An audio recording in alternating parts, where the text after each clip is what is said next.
Hei, bună tuturor! Astăzi, după cum puteți vedea și din titlu, am să fac un book haul de la Alice Books. Am 3 cărți care abia așteaptă să fie prezentate, una pe care deja am citit-o și despre care vreau să vă și vorbesc puțin.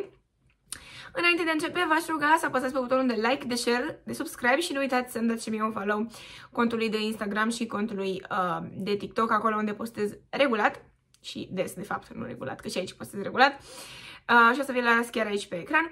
Nu uitați să mergeți și pe site-ul celor de la Alice Books și pe contul lor de Instagram, unde sunt și ei foarte activi și unde puteți fi la curent cu ceea ce traduce editura sau să achiziționați ceva ce vă face deja cu ochiul acum. Am să încep cu cea pe care am citit-o și cea de care sunt foarte încântată. Anume, mă bucur că mama a murit, de Jeanette McCurdy.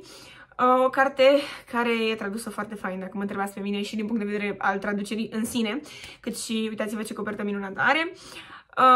Da, e o carte pe care nu pot să zic că am așteptat-o foarte mult, știți că a apărut în 2022, dar pe care de când am văzut-o, am știut că o vreau și tot așteptam un moment bun să dau comandă în engleză. Doar că fix când mă pregăteam să fac acest pas, am văzut că cei de la Alice Books o traduc și am spus că trebuie neapărat să pun și o mâna pe un exemplar. Iar prietenii de acolo au fost amabili încât să-mi trimită și mie unul. L-am citit pe nerăsuflate, deci am citit cartea pe nerăsuflate. Și mi-a plăcut la nebunie, cred că este cea mai bună carte citită de mine în anul acesta. Și... în general, una din cărțile mele preferate. Eu nu prea citesc non-ficțiune, dar felul, pentru că mă plictisesc. Dar cred că e cazul să încerc mai multe non-ficțiune, având în vedere că asta m-a ținut cu sufletul la gură mai mult decât m-a ținut, eu știu, volumul 9 din Helen Grace, pe care l-am citit în paralel și n-am mai putut să-l citesc în paralel pentru că m-am focusat doar pe asta și am citit-o imediat. Mi-a plăcut foarte mult, nu prea am apucat să pun eu sticky notes-uri pentru că eram prea concentrată și prea aprinsă în acțiune. Da, mi se pare foarte... dură cartea, mi se pare și o lecție de viață într-un fel și mi se pare că mulți adolescenți și tineri și eventual copii pot învăța foarte multe de aici, exemple de așa da, de așa nu și experiențe de viață pe care le pot evita, să spunem, pentru că nu sunt foarte plăcute, chiar dacă într-adevăr te maturizează și, eu știu, înveți ceva din ele, dar hai să învățăm din greșelile altora sau din experiențele altora, nu trebuie să le trăim neapărat. Și da, mi se pare că Jeanette scrie foarte bine și abia aștept și alte romane de la ea, pentru că sunt sigură că cei de la Alice Books vor traduce și cărțile alea, vă rog, chiar vreau. Cam așa arată pe spate părerile și cam așa arată și sinopsisul. Oricum e narațiune, nu știu, mă întrebați cineva la un moment dat dacă este tip jurnal, nu, e pur și simplu narațiune și cred că de asta m-a prins pe mine foarte mult, avem foarte mult dialog. Este o carte presărată cu umor, chiar dacă este o lecție dură și o poveste dură, mai ales că știi că e non-ficțiune, deci da. Este bestseller New York Times și spune aici că este impresionant de amuzant, un document cultural important, ceea ce este total adevărat, v-am spus eu, am citit-o și genială. Trecem mai departe la 2 cărticele pe care nu am apucat încă să le citesc. Voiam să mă apuc de cea pe care o să vă arăt imediat, anume asta. Nu știu cum se numește, nu știu să citesc, sincer. Gara Ueno, ieșirea spre parc, cred că Ueno se citește. Da, eu am vrut să mă apuc de ea, mi s-a părut inițial interesantă, m-am apucat câteva pagini, dar are un stil care nu e neapărat genul meu, nu știu, o să o continui, o să o încep din nou cândva, dar deocamdată nu a fost ceva de care aveam eu nevoie, chiar dacă e o carte scurtă și cu un scris uriaș. Acum depinde dacă sunteți interesați de subiect, vă las aici pe spate, am să vă și citesc de fapt. La cealaltă nu v-am mai citit, bănuiesc că toată lumea știe despre ce este. Roman câștigător al National Book Award, una dintre cărțile New York Times ale anului 2020. Povestea incredibilă și sfârșitoare a spiritului unui om fără adăpost, care bântuie una dintre cele mai aglomerate gări din Tokyo. Cazul e mort. Scuzați pronunția.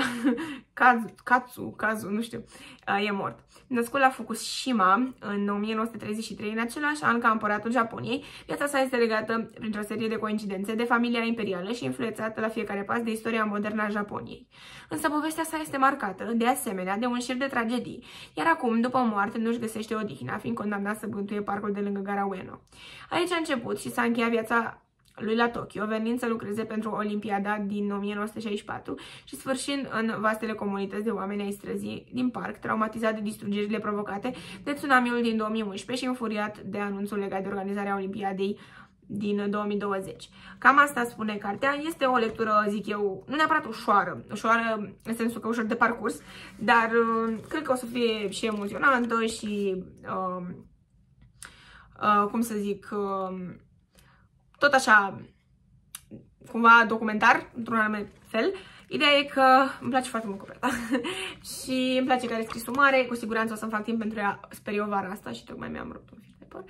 Ok, nu mai contează, deci cam așa arată și o puteți găsi, cum spuneam, pe linkul din descriere.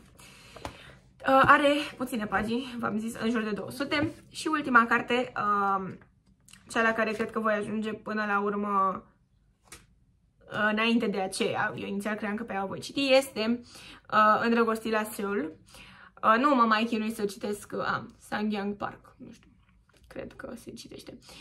Așa, roman nominalizat la International Booker Prize și Dublin Literary Award.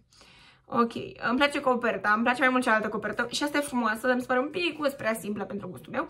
Hai să vedem, are și în jur de 270 de pagini, cam așa arată, ia să vedem unde e sinopsisul. Aici. Și avem și păreri. Ia să vedem. Care este situația? O să vă și citesc pentru că da. Un roman amuzant, emoționant, surprinzător și pătrunzător și unul dintre debuturile cu cele mai mari vânzări din Coreea de Sud a ultimilor ani. Îndrăgostiți la Seul spune povestea unui tânăr gay care caută fericirea în Seulul singuratic. Îndrăgostiți la Seul este un roman energic, vesel și emoționant care prezintă atât viața strălucitoare de noapte din Seul, cât și dimineața încetășată de după. Yang este un student corean cinic, dar iubitor de distracție, care pendulează între casă, cursuri și patrurile partenerilor găsiți pe Tinder. El și, nu știu, Jae-hee, cred, cea mai bună prietenă și colega lui de apartament, frecventează barurile din apropierea casei, unde își îneacă anxietățile legate de viața amoroasă, familie și bani, cu pahare de soju și țigări Marlboro Red pe care le țin în congelator. Cu timpul însă, până și Jae-hee îl părăsește pe Yang și se așează la casa ei, lăsându-l să-și îngrijească mama bolnavă și să-și alunge singurătatea în relații cu diversi bărbați, printre care unul la cărui frumusețe este egalată doar de răceala și altul care s-ar putea dovedi iubirea vieții sale. Doar de răceală, nu de răceala. E puțin cam... N-aș scrisul ăsta, mi se pare că nu se văd spațiile dintre cuvinte. Așa. Da, să țineți minte. Ok. Un roman ce abundă în descrieri senzoriale puternice, umor și emoție. Îndrăgostiți la Seul este o explorare a singurătății milenialilor, precum și a bucuriilor vieții queer. Da, ca să înțelegeți la ce mă refer, nu știu dacă v-am arătat. Da, înțelegeți, aici sus e ok, da, aici nu văd nimic, jur. Eu sunt și chiar, după cum se vede. Da, deci, da, asta îmi sună mie mult mai interesant decât asta, dar vi le recomand oricum pe amândouă, coperta asta e divină.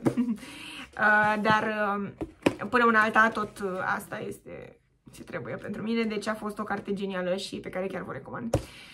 Bun. Cam asta voiam să vă arăt în clipul de astăzi. Dacă v-a plăcut, nu uitați să-mi dați și mie un like, un share, un subscribe și noi ne vedem data viitoare, eventual cu un haul de la Bookfest București. Bye, spor la citit!